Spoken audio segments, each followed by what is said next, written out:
Hello student, अब तक की क्लासों में अपन ने 11th क्लास की क्लास के अंदर अपन ने देखा था मोशन इन प्लेन। प्लेन के अंदर मोशन, वो मोशन इन स्ट्रेट लाइन, इसके अंदर अपन ने देख लिया था। अब तक अपन ने केवल ये देखा था कि मोशन कैसे हो रहा है एक प्लेन में, 1D में, 2D में, 3D में। अब देखो, अब यहाँ पर अपन फोर्स अप्लाई करेंगे उस बॉडी पर। भाई मोशन किस वजह से हुआ, फोर्स अप्लाई करने पर उसमें एक्सेलरेशन आएगा, किस डायरेक्शन में फोर्स होगा, कौन कौन से फोर्स होंगे, वो सब देखेंगे अपन। फोर्स को समझने के लिए अपन को देखना पड़ेगा न्यूटन के लॉ। न्यूटन ने लॉ दिए थे। देखो, न्यूटन का फर्स्ट लॉ है, Newton first law, law of inertia. इस लॉ में होता क्या है, आपने पढ़ा होगा कि जो चीज रेस्ट में है वो हमेशा रेस्ट में ही रहना चाहती है, और जो चीज मोशन में है वो मोशन में ही रहना चाहेगी अगर उसके ऊपर कोई भी एक्सटर्नल फोर्स नहीं लग रहा। भाई मोशन में रखने के लिए उसको एक फोर्स है एंड बैलेंस फोर्स, उसके अलावा कोई फोर्स नहीं है तो वो हमेशा मोशन में ही रहेगी।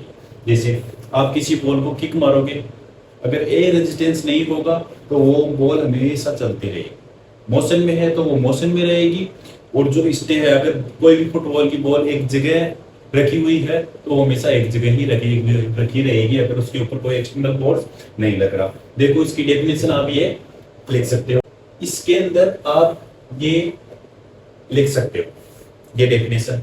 इसका मतलब मैंने आपको समझा दिया कि अगर कोई वस्तु रेस्ट में है तो रेस्ट में रहेगी कोई बॉडी, अगर वो मोशन में है तो वो मोशन में रहेगी अगर उसके ऊपर अनबैलेंस फोर्स है तो। देखो होता क्या है, इसका मैं एग्जांपल देता हूं आपको। आप किसी बस के अंदर आप बैठे हुए हो, खड़े हो आप बस के अंदर, अगर बस आगे की तरफ किसी झटके से आगे की तरफ चलती है तो आपकी बॉडी पीछे की तरफ झुकती है। क्यों झुकती है? क्योंकि आपकी बॉडी पहले रेस्ट में थी। ठीक है, आपकी बॉडी पहले रेस्ट में थी और बाद में इसको, आपकी बॉडी को एकदम से एक फोर्स मिला है। वो फोर्स किसे मिला है? बॉडी के अपर पार्ट को नहीं मिला, वो फोर्स मिला है केवल आपके पैरों को। कहां से मिला है? जो भी बस का कोई सरफेस था, वो सरफेस में फ्रिक्शन अपने पैरों को आगे की ओर खिसकाएगा, लेकिन बॉडी के पास कोई फोर्स नहीं आया तो बॉडी पीछे की ओर जाने की कोशिश करेगी। ये होता है लॉ ऑफ इनर्शिया। अब देखो, कोई भी फुटबॉल आपकी पड़ी है, वो फुटबॉल हमेशा रेस्ट में है तो रेस्ट में रहेगी। आप अगर फुटबॉल को किक मारते हो तो वो बॉल मोशन में रहती है, वो मोशन में रहेगी। अगर ए रेजिस्टेंस नहीं होगा तो वो बॉल कभी रुकेगी नहीं। ठीक है, एक एग्जांपल देखो, आप बाइक चलाते होंगे, बाइक पर आप बैठे हो, आपकी बाइक चलते चलते एकदम से ही किसी चीज से एक्सीडेंट हो जाती है, तो बाइक को तो, जो किसी भी दीवार से आपकी बाइक अगर टकराई है तो बाइक को तो फोर्स मिल गया उस दीवार से, तो वो फोर्स बैलेंस हो गया। लेकिन अपनी बॉडी है जिस बाइक के ऊपर अपन बैठे हैं, वो बाइक सडनली रुक गई, आपकी बॉडी मोशन में है तो वो मोशन में ही रहने की कोशिश करेगी, तो आप बाइक से उछलकर आगे कहीं जाकर गिर जाओगे, क्योंकि आपकी बॉडी पहले मोशन में थी, आपके ऊपर कोई फोर्स अप्लाई नहीं हुआ, केवल बाइक पर फोर्स अप्लाई हुआ, जिसकी वजह से बाइक स्टॉप हो गई और आपकी बॉडी मोशन में ही रहने की कोशिश करेगी। ठीक है, और आपने 11th 9th 10th में पढ़ा होगा, एक कॉइन लेते थे आप, पानी के ऊपर कोई पेपर रखते थे, उस कॉइन को उस पेपर पर रखते थे, फिर उस पेपर को सडनली खींच लेते थे तो वो कॉइन उसके अंदर चला जाता था, लेकिन आना चाहिए था उस पेपर के साथ में। क्योंकि अब देखो वहां पर हुआ क्या, आपने पेपर को जो फोर्स लगाया वो फोर्स पेपर के पास ही रहा, पेपर उस फोर्स की वजह से चला गया, लेकिन कॉइन के ऊपर कोई फोर्स नहीं है तो कॉइन अपनी जगह ही रहने की कोशिश करेगा। इसकी वजह से वो पानी के अंदर गिर जाता था, क्योंकि ग्रेविटेशन उसको नीचे खींचती थी, साइड में कोई फोर्स नहीं लगा। वो स्टे है तो वो स्टे ही रहना चाहेगा। ठीक है, ये हो गया आपका लॉ ऑफ इनर्शिया। अब देखो, ये इनर्शिया होता क्या है? इनर्शिया आपको समझने के लिए आप देखो क्या करोगे। इनर्शिया होता है जैसे कि आपके पास कोई बॉडी है, आपकी बॉडी स्टे है तो वो स्टे ही रहना चाहेगी। अब देखो, कोई भी बॉडी है, अगर उसका मास बहुत ज्यादा होगा, देखो इनर्शिया लिखो आप,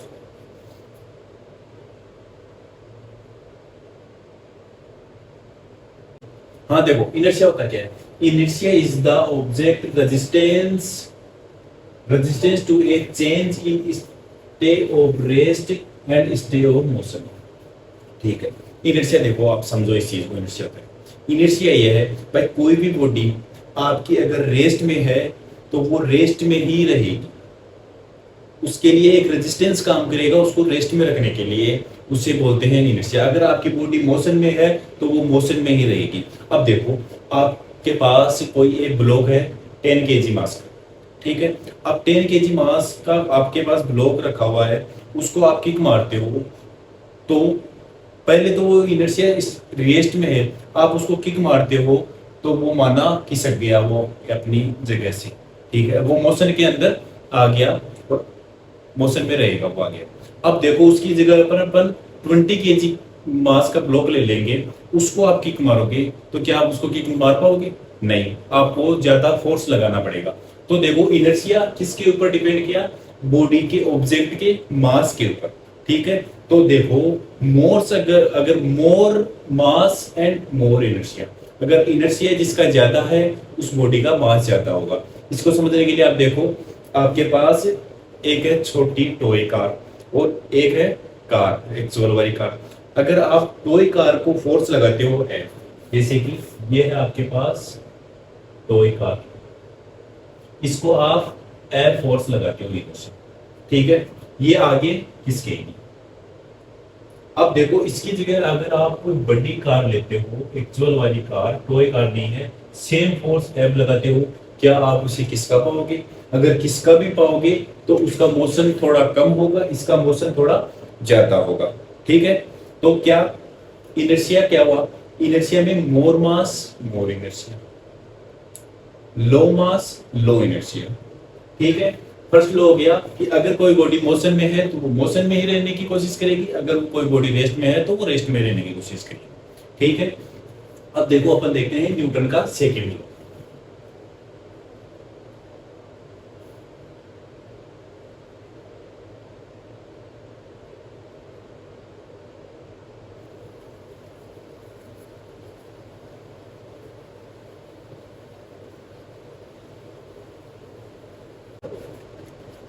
हाँ देखो, अब अपना देखते हैं Newton second law.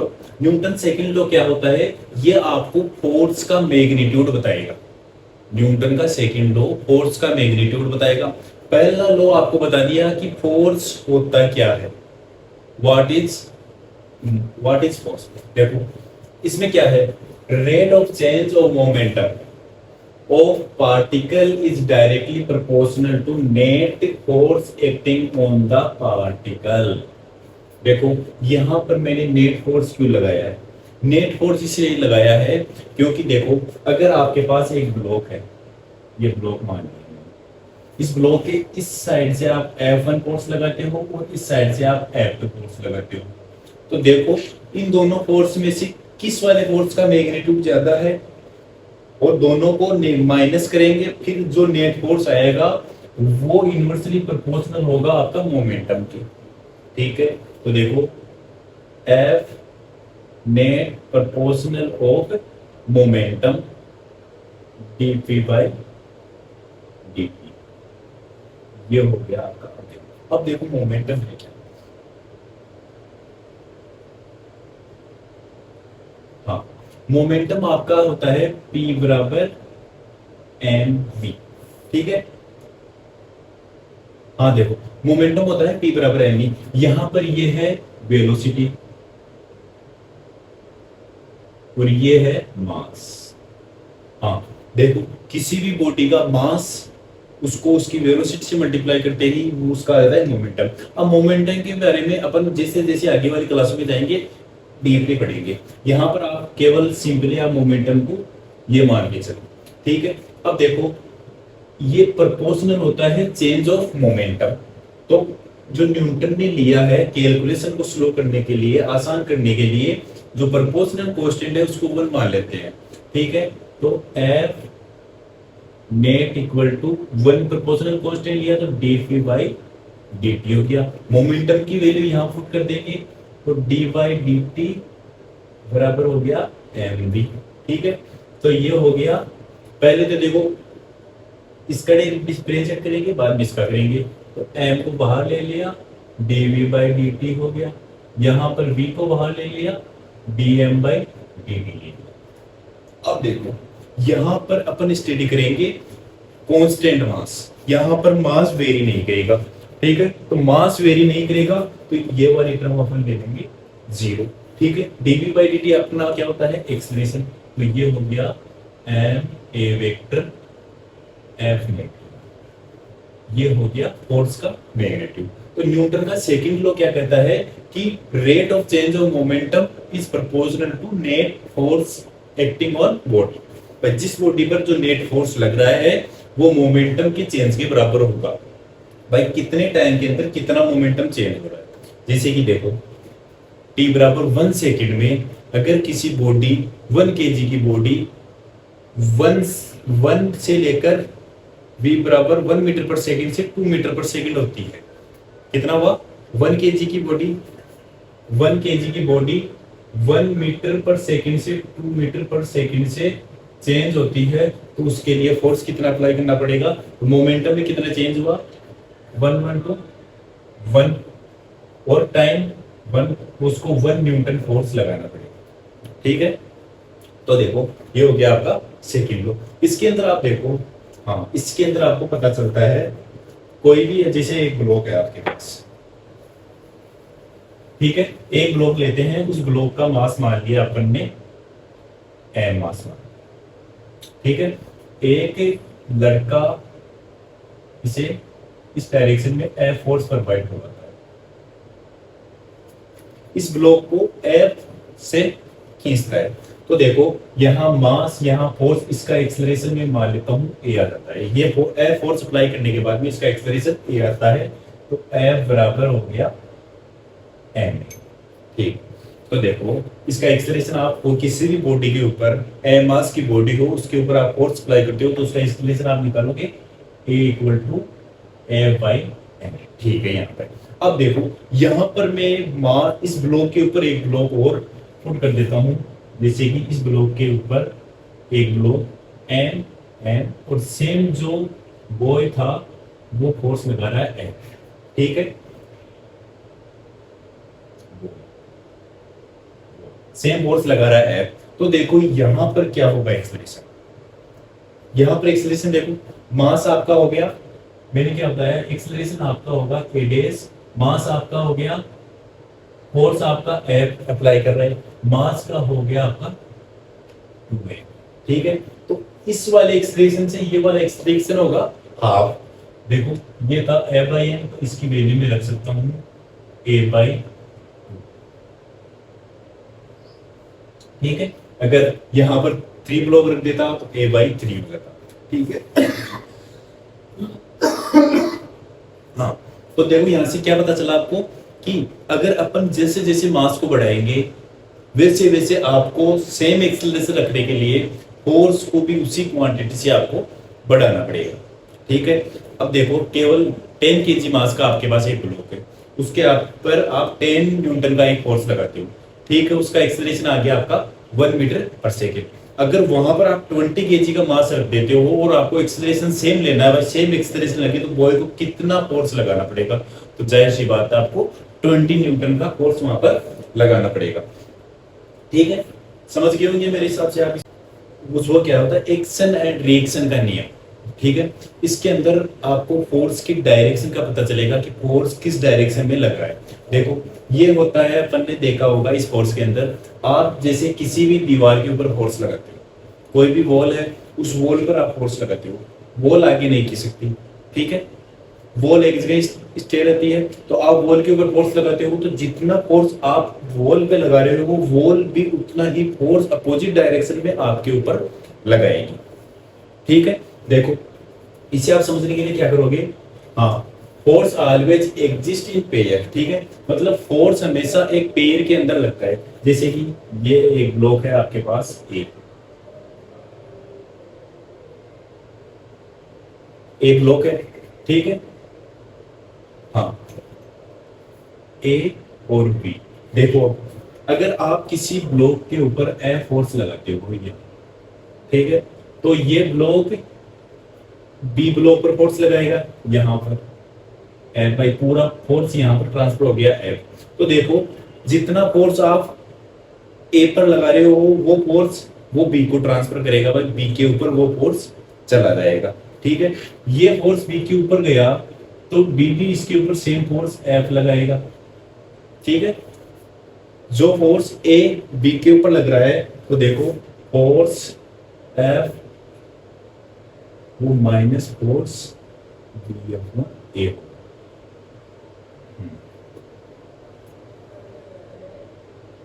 Force on a due to b, force on b due to a.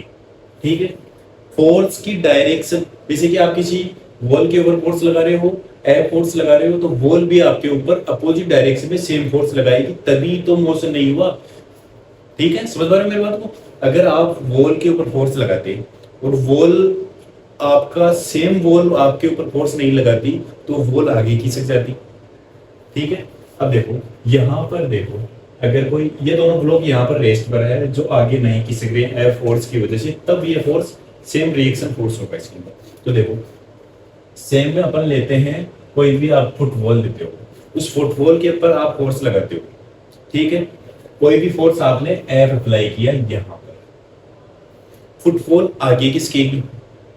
ठीक है, तो जो फोर्स एफ लगाया उसकी वजह से फुटबॉल आगे किसकी, तो फुटबॉल आपके ऊपर फोर्स लगाएगी लेकिन कम क्वांटिटी में लगाएगी। ठीक है, उसका मैग्नीट्यूड कम होगा एफ से, जिसकी वजह से उसका नेट फोर्स कुछ ना कुछ आएगा, जिसकी वजह से आपकी फुटबॉल आगे बढ़ गई। तो यहां पर मैं आपको क्या बताना चाहता हूं कि फोर्स हमेशा पैर में रहता है। जैसे कि देखो ये है आपके टू बॉल किसी स्ट्रिंग से कनेक्ट है। ठीक है, तो यहां पर आप इसे एफ फोर्स अप्लाई करते हो, एफ फोर्स यहां पर आप अप्लाई करते हो, तो जो टेंशन होता है वो इसके अंदर इस डायरेक्शन में आएगा। ठीक है, तो आप इसे मानोगे तो देखो फोर्स हमेशा पैर में अप्लाई है, एफ और टी, इसे सिस्टम मान लिया। अब देखो यहां पर देखो इसमें टेंशन इस डायरेक्शन में होगा, टेंशन की डायरेक्शन आपको नेक्स्ट क्लासों में आपको बताना चल जाएगा, लेकिन मैं आपको समझा रहा हूँ इस चीज को। ठीक है, ये और ये इस डायरेक्शन में हो गया, ये इस डायरेक्शन में हो गया। ठीक है, फोर्स हमेशा पैर में ही एग्जिस्ट करता है। एक्शन रिएक्शन का रूल भी अपन इसको बोलते हैं, न्यूटन के तीनों लॉ मैंने बता दिया। पहला लॉ आपको लॉ ऑफ इनर्शिया का था, सेकंड लॉ के अंदर आपको कितने मैग्नीट्यूड का उसके अंदर फोर्स लगाए कि उसका एक्सेलरेशन ये हो जाएगा, ये आपने देखा। इस लॉ में आपको डायरेक्शन पढ़ोगे, what is the force, force की डायरेक्शन और फोर्स का मैग्नीट्यूड, तीनों लॉ फोर्स को डिफाइन करने के लिए ही दिए गए हैं। अब देखो इसके अंदर आगे अपन इन तीनों लॉ को यूज में लेंगे। यहां से एक फोर्स टर्म अपने पास आई, उस फोर्स टर्म के ऊपर ही आपकी पूरी फिजिक्स एग्जिस्ट करती है। देखो एक एग्जांपल और देता हूं, अगर आप अर्थ के ऊपर खड़े हो, आपके ऊपर ग्रेविटेशन फोर्स नीचे की लग रहा है, देखो ये थी आपकी अर्थ, आप यहां खड़े हो, आपका मास है m। ठीक है, तो आप जो अर्थ के ऊपर फोर्स डाल रहे हो mg डाल रहे हो, जो अर्थ है आपको एक जगह स्टे रख रखी है, तो अर्थ भी आपके ऊपर एक n रिएक्शन फोर्स लग रहा है। ठीक है, n इक्वल टू mg होगा, लेकिन दोनों देखो दोनों की डायरेक्शन अपोजिट है। ये वाला रूल ना फॉलो हो गया कि नहीं हो गया? ठीक है, हो गया। चलो